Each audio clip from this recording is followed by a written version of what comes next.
welcome. Hey. Kyle, welcome. Welcome to Joseph's a little too special KFood cooking class. It's our fourth class and our fourth lesson, so thank you very much for joining us today. Before we get started, we'd love to just introduce yourself. We'll start with you as Kyle. Yeah, hi. So my name is Kyle. I'm actually a Singaporean student here in Korea. I'm doing my undergraduate study in public administration. And yeah, I actually do cook sometimes, but because I live in a one room, I sometimes try to like balance between cooking or like just delivery food. But it's a good thing to learn, cooking Korean food because it's a good skill. Definitely. Moving on, I couldn't see it. Wong Hui-yin? Hu-young. Okay, that's a little bit easier. Yes, my name is Hu-young. You can call me Angel. Angel, yeah. wow. I don't cook when I'm free. I will order the delivery for my because I'm so busy. No problem, me So too. today is a little difficult for me. No No problem. problem? We're going to take you through nice and slow. What this class hopefully provides is a way to demystify what looks like complicated dishes and show that it is quite easy and fun. That's what cooking should be all about. It's about heart and love. So let's make sure you're going to leave today and you're going to feel like you can cook a nice dish, okay? Yes. Don't worry, you're in good hands. Moving on to this side. My name is Sammy and I'm from Canada. It's been like 2 months since I got here and I came here on a master's scholarship actually, Okay. but was an exchange student 3 years back. Okay. And I cook a lot of Korean. It's like my main cuisine. Oh, amazing. And I even started a program in my hometown to teach Korean cooking to like You can take it today. You can take this class today. I've had very little sleep, so you can take this one for me. Amazing. That's really cool. Really cool, guys. Good mix of nationalities, cooking levels, probably beginner, intermediate, advanced, I would say.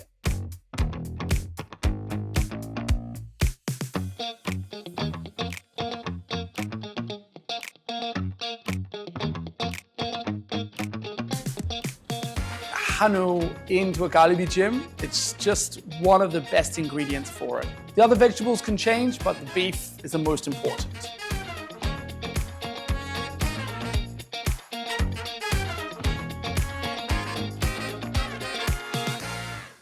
Everything you have is in front of you. We're going to take you through a very lovely meat lover's dish here, which is Galbijjim, made with Hanwoo, Korea's specialty beef. Has everyone heard of this dish before? Yes. Yes. Yes, I love it. Yes. Do you guys love Hanwoo? Yes. Yes, of Amazing, course. amazing. One of the first steps that we need to do is just treat the bone. So these ones come with the bone on, as you can see here. I prefer really big pieces for this one here. It's going to shrink down. It looks like a lot, but honestly, these 3 pieces, you'll eat them all and you'll want more. But you can kind of see, if you look at the bones, there's kind of all this kind of like impurities on the side there. So the first thing that we want to do is we want to blanch the bones just to get rid of all of that. We have some water in here and we're going to put some garlic. You can just crush the garlic on your hand like so, just get a bit of the flavor through as well. Like that, and there'll be some ginger. If you want to pop them into your pan, take all your anger out on this garlic. All that frustration. Bams. Yep, great. Perfect. Then we're gonna take this little depot, a little leek. Perfect, don't be too scared. It's okay. It's only cooking. This one here, our leek here, guys. We're just gonna flavor this water. So we're just here, super rough. See, this is where I check out people's knife skills. You're okay. That's nice. You're okay, you're doing it. Perfect.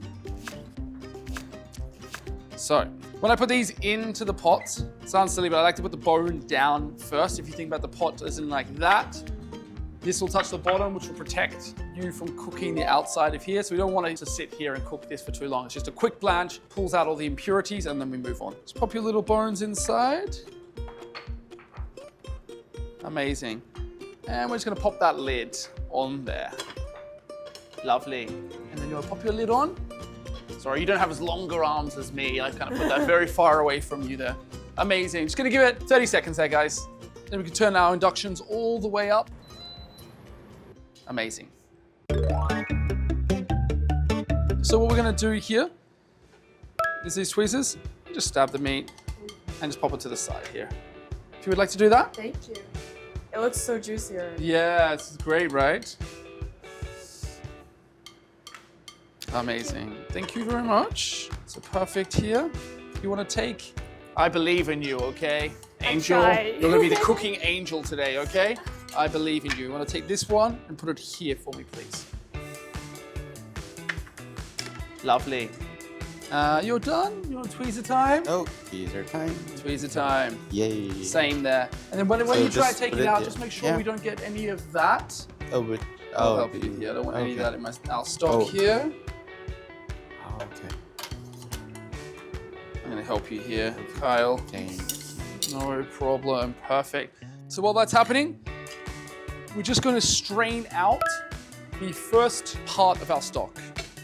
We have our little mittens, and you're going to pour this gently into this container here. That'll get rid of the little skim on the top, and it'll get rid of the first garlic and everything.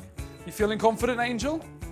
I'm nervous. I'm nervous too. I'm holding the thing, so I'm very nervous because you might burn me, but it's okay. It's only cooking. Nice and slow. Have all the time in the world.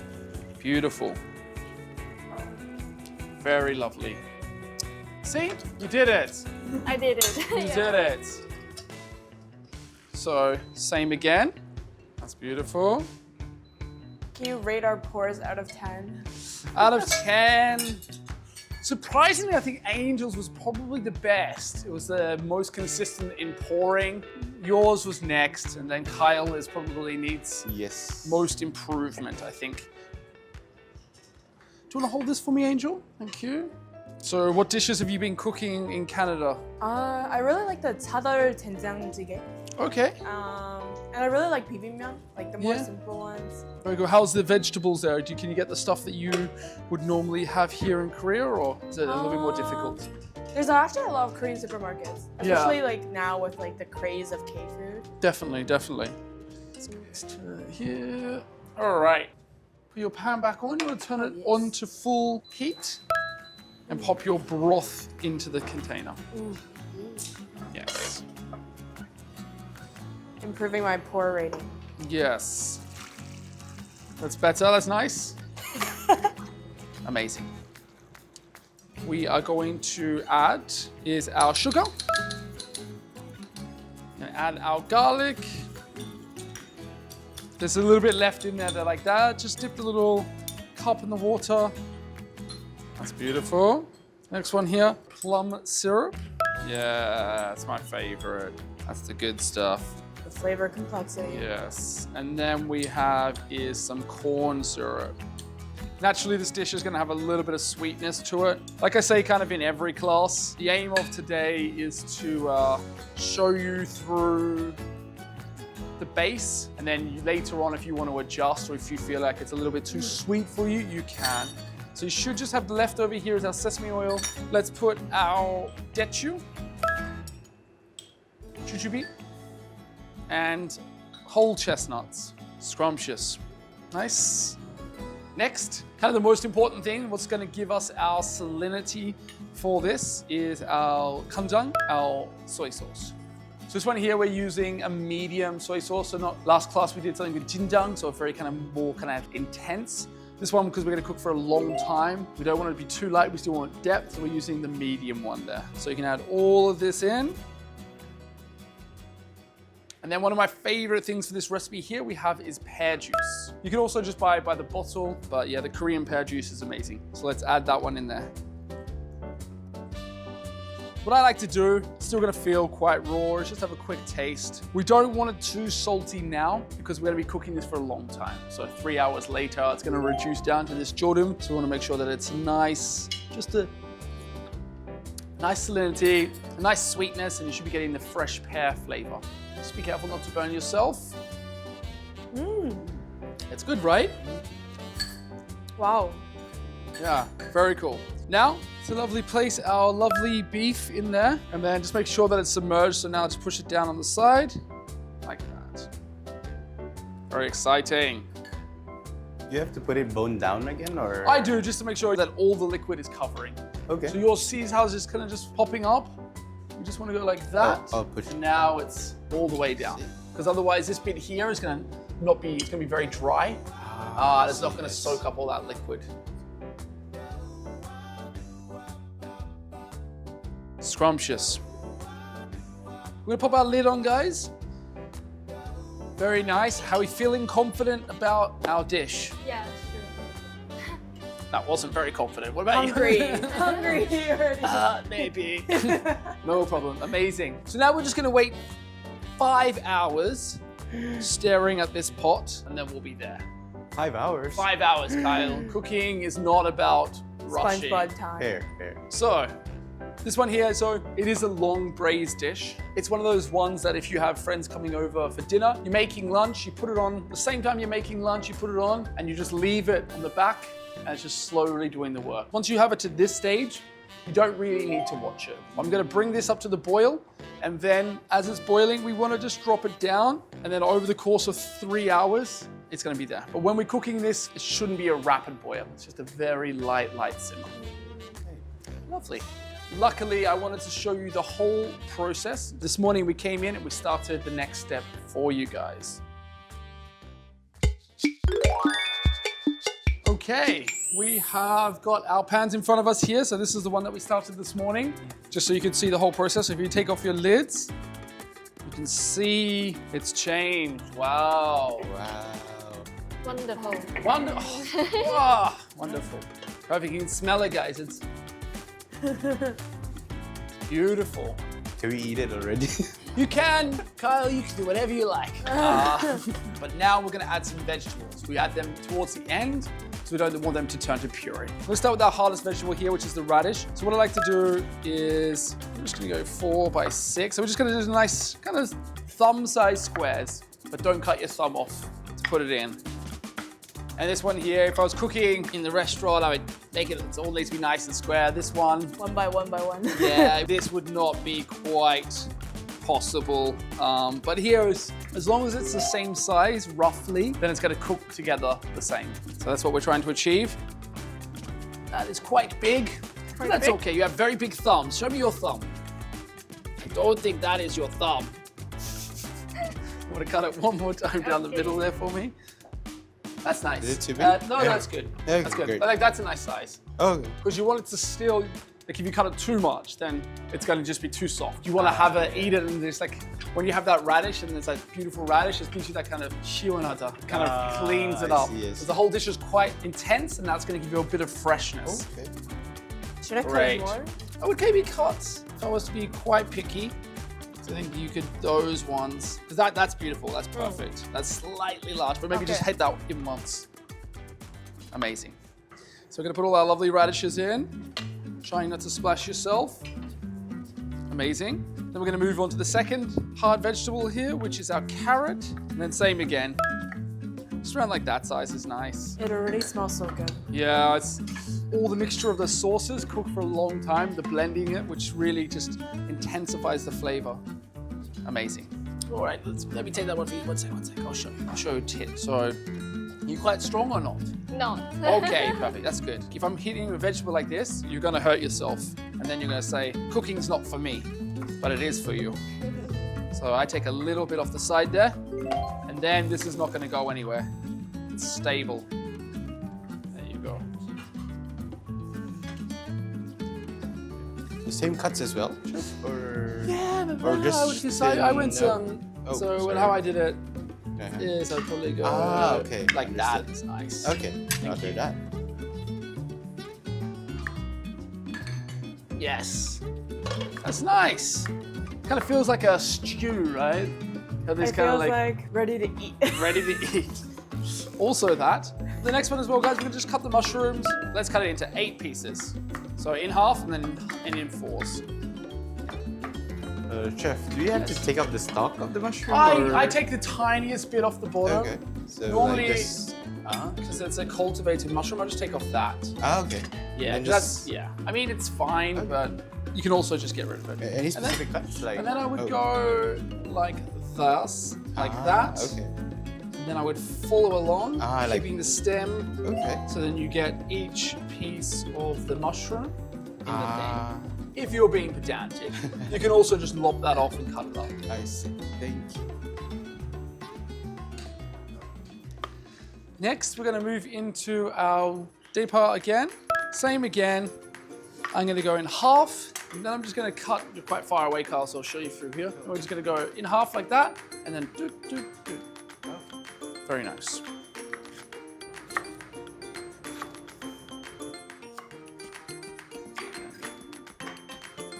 Amazing. In my way? Yeah. Yeah, you're doing it. That's really nice. So we're doing these vegetables in order of hardness. So then by the time you're adding the last thing in, they all cook at the same time. Is there a part of the ribs that's best for Hanwoo Galbijjim? Normally the ribs are like that long, right? Like a cow's rib is like that. So you're using the last 3 ribs. So you can feel in your here, you have these little softer ribs at the bottom here. So that's normally where I like to take it from. And I like it to not be the highest grade, which kind of sounds counterintuitive. You think, I want the highest grade beef, but for that, where that is, it has a lot more fat. And for me, I like it a lot more leaner on that one, and I prefer to have the steak as that high grade. So that's personal preference. Good question, nice question. So we're gonna add our chilies. I like to leave little pieces and strips. And with this one as well, we actually don't take out the seeds. Just nice little strips. Doesn't have to be too perfect.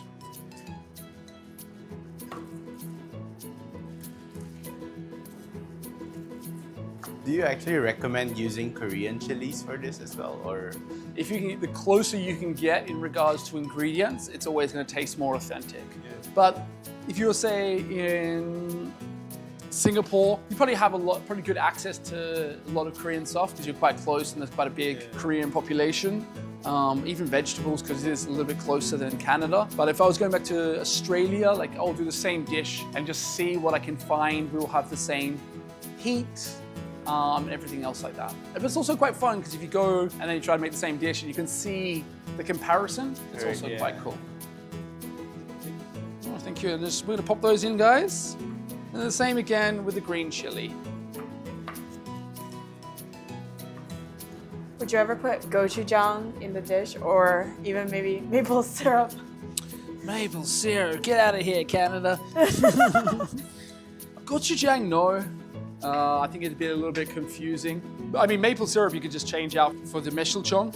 I think that'd be a great substitute for sure. Now, what we want to do is just, if I was doing this at home for a dinner party, I'd have everything started, and then as my friends arrived, I'd put the vegetables in, finish that off, and then serve it to the table. We're just going to pop the lid on and give it 5 minutes. Obviously, you can make it any time of year, but I think that these hot stew type braised dishes always really lend well to this kind of cold weather. And what I love about this as well, if you make a big pot of it, you can just have some today, have some tomorrow, just keep warming it up and eating it. So it's not like you put all this effort in and it's one meal. It can be for a couple of days, or you can take it to work the next day. Yeah, it's very kind of, once it's cooked, you've got a good couple of days on it. Meal prep. Yes. Amazing. I think we're ready there, guys. Shall we have a little taste? Try to give it a stir. Okay. Sometimes, obviously, it's hanwoo, so there's fat. If you get the top layer, it's just going to be the oil. It's going to be that little thin layer of oil. So give it a little stir, push back and forth, and then, and don't burn your tongue.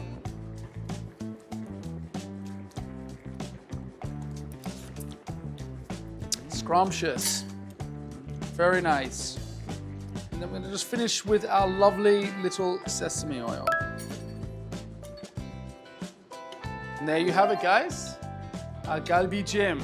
So wherever you are, this is the base, but I wanted just to share a really simple, easy Korean dish with you today, guys. Thank you. Thank you. How do you feel? Do you feel like you can cook this in Hong Kong for your friends? I think I could easy to get hanwoo Yep. at Hong Kong. Yes. So I maybe baby? You cook it again in Hong Kong. I don't know if you will. Promise. Promise? Okay. What about you, Kyle? You understand kind of the process of making this and kind of how you saute, very simple. Yeah, it was very simple today, and I Yes. think, especially now that Hanwoo is in Singapore as well, I think a Yeah. lot of Singaporeans can follow it at home as well. Yes. So yeah, I think especially if we gather, as you said, parties. Yes. Like if your friends are with you, I think this is a Yeah. good dish to wow everyone. Yeah, you could literally, even if you wanted, like you're going to a friend's place, you could make this, bring it, and warm it up there. It's that kind of really nice, beautiful dish that can be very easily shared. Home Like some dishes, food, yeah. some dishes are hard to share, but you can have a big pot of that, boil it up. Very lovely. How about you, Sammy? Are you going to teach this in Canada as your next cooking class? Yeah, if I go back, I think like it seems complex, but it's like very simple. Yeah. And I think it was really interesting to learn like the unique ingredients that you put or like your unique take. Thank you. Gives the complexity. Yeah, I think it's always like, this class is kind of just showing you some skills about chopping, mixing, blending, and talking about food, because you can learn this recipe and yeah, I can do this, but hopefully the more important thing that was gained today is just the love of food, the love of cooking, and then, okay, that was good. Maybe I could try this dish again, or maybe I could try this. So hopefully I was able to show that to you today. So thank you very much, guys. Thank you. Thank you, chef. Thank you very much. Thank you Time very to eat, no? Yeah. If it's terrible, then what are we doing, okay? Let's eat. Thank you.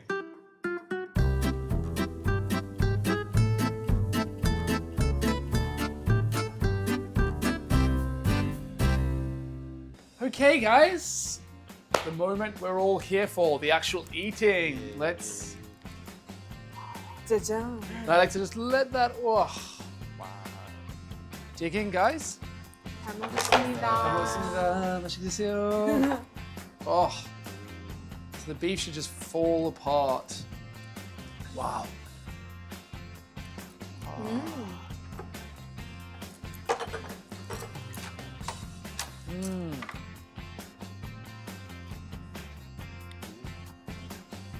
It is falling apart. Wow.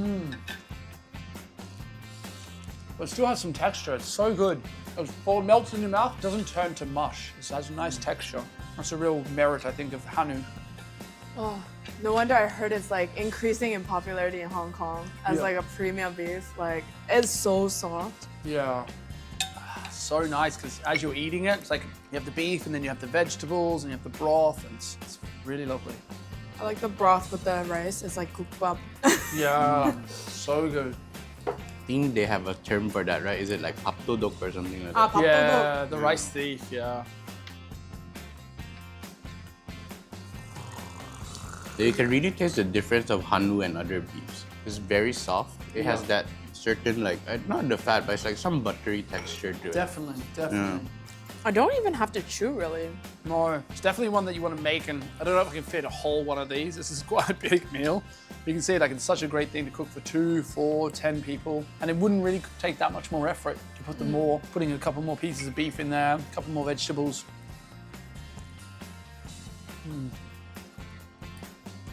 How do you feel about it, Angel?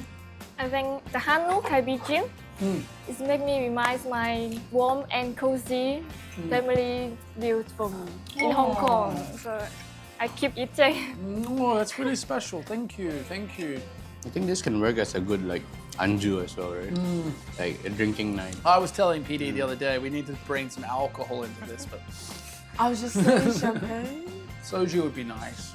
Big glass like this of soju. Would be nice. Nice crisp beer with this would be also pretty nice. So good. I think I'm very thankful that he's teaching Korean food to us foreigners. Especially as a foreigner himself, I think it's a good step forward, especially for Korean culture, because you always need people to share the Korean culture and Korean food to others. And I think Chef Joseph is a very experienced chef. And I really hope that he continues to do that, not just to us, but at least to a wider audience in the near future. So I hope the audience learn a lot as well. I will do it when my friend's birthday or my mom's birthdays. I think it's more patient and can feel the attitude for the best of the Korean meals is the Hanwoo Galbijjim. So I will do this when I come back to Hong Kong. Thank you. I think it was really fun and really exciting, especially because I've seen Chef Joseph before in Sixth Sense and also Culinary Class Wars. So the hardest part was like keeping my excitement down, and like I wanted to go like the whole time, but then I can't do that. So, but it was really fun and really enjoyable opportunity. I think with most of the cooking class, it's stuff that I've learned and I wanted to pass that across in my cooking class. It's not too crazy. We're not trying to reinvent or do anything too different. But what I say is that the special points that I mentioned to our class today is that the integrity of the ingredients is the most important thing. So the really good beef, the really good jang, that's the thing that I really always try to convey in these classes.